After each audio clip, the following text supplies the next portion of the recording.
Good afternoon. This is Jerry Alt again, bringing you a couple of tips during our coronavirus lockdown. So I've posted a YouTube video yesterday talking about some basic safety and business concerns for beginning models. And some of the feedback I got, both from models and from other photographers, was, well, a lot of these people really aren't models. And one model said, I don't feel like a model. So I wanted to take just a couple of minutes today and answer that question. Are you a model? I'm going to bet you are. And why do I say that? The dictionary definition includes a person employed to pose for an artist, photographer, or sculptor.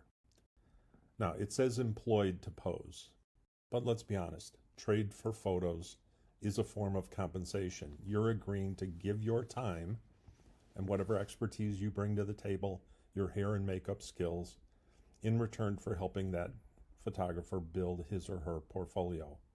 So that's employed. Doesn't mean you have to be paid. It doesn't mean you have to be signed by an agency. And it certainly doesn't mean, like any other endeavor you take on, that it has to become your career.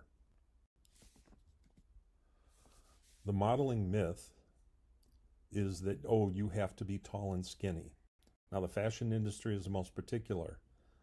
If you look at agency standards, if you do a Google search for modeling business or the modeling industry, they're going to direct you to the fashion industry because it is very stringent. Typically looking for tall women, 5'8" and higher.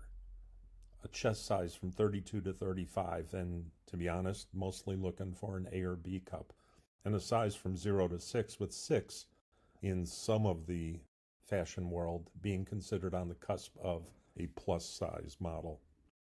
I don't believe in that term plus size, but be that as it may. Now, there's lots of opportunities to do work outside the fashion industry. So if you're 5'4", or in some cases 5'2", perhaps, don't worry about it. Print ads, promotional materials, and lifestyle are much more lenient. There are hand models, there are feet models, there are hair models, and trust me that a lot of them who are making money in this industry are not fitting that fashion definition. And of course, there's a newer niche, and when I say newer, the last couple of years, for plus size models.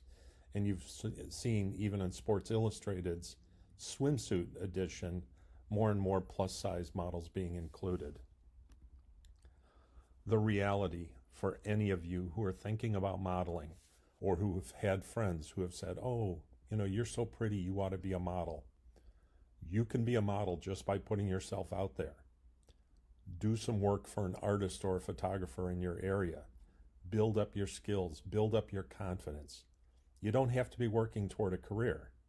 A lot of the models who I've worked with in my studio over the last few years have no intention of trying to make a career out of this. They want to feel better. They want to feel empowered. They want to feel more confident in themselves and in front of the camera. I mean, really, folks, why do people play golf or exercise if they're not going to become a pro? I played baseball for over 20 years. My fastball never got much above 80 miles an hour. I knew I wasn't going to the pros, but I did it because I loved it. I did it because it was good for my mental health, my physical well-being. So if that's what you want to do, if you want to be a model, go for it. Thank you very much and have a great day. If you like this, remember to click the like button and subscribe to my channel. Bye now.